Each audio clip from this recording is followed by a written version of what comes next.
Isa na namang tutorial video ang aking isi-share ngayon, paano mag-transfer ng pera through iAccess app ng Landbank patungo sa GCash.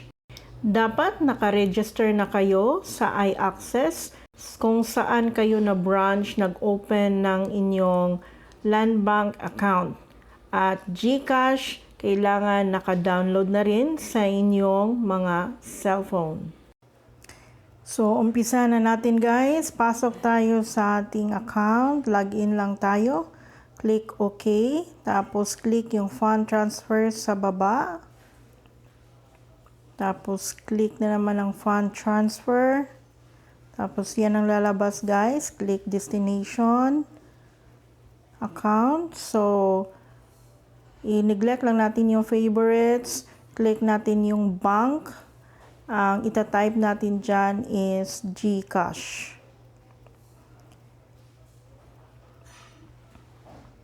So, click lang natin yung GCash.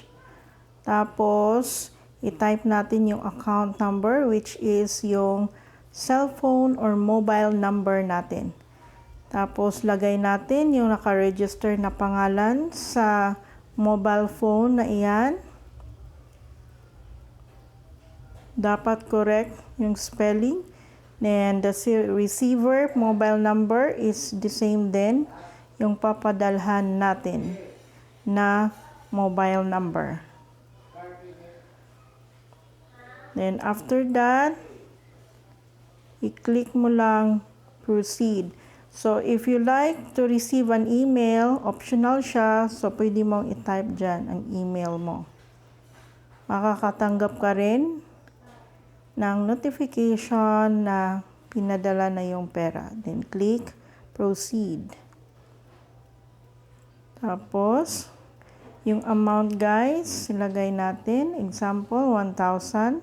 Then, click transfer channel guys. Pipili tayo kung InstaPay o PisoNet. So, pipiliin ko InstaPay. So, kailangan fill upan mo ang transfer channel kasi mandatory yun guys. So, InstaPay guys, mabilis lang siya kasi it will just take seconds ma-transfer na yung pera mo sa iyong GCash. So, yan guys, napili InstaPay, click transfer now. So, confirm na siya guys. So, screenshot ko para sure, pero meron yan sa email mo. At saka mag-notify yan sa iyong number, mobile number. So, nag-ask siya ng one-time PIN. So, i-click mo lang request via SMS. Hintayin mo lang. So, mabilis lang to guys. In few seconds, may notification na via text message sa one-time PIN mo. So, i-type mo lang yung tinext na PIN. So, i-type mo lang yung one-time PIN, tapos click proceed.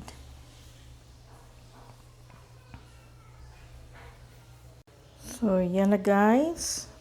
Your transaction is successful. At saka yung GCash, automatic, mag-prompt sa'yo na may pumasok na pera sa iyong account sa GCash. So, ganun lang siya kabilis guys. So, very simple, very safe, and legit. So, hope this video help you guys. So, check natin GCash natin guys. Kung pumasok ba talaga yung 1,000. Processing. So, pumasok siya guys. Kasi 162 lang yan previously. At saka makikita mo naman yan sa iyong text na may perang pumasok sa'yo. So, panay ako screenshot guys to be sure. At saka doon sa email mo guys, mag-email din sa Landbank na may transfer na pera papuntang GCash. So, very easy lang siya guys. Very safe and legit na pag-transfer through iAccess app ng Landbank papuntang GCash.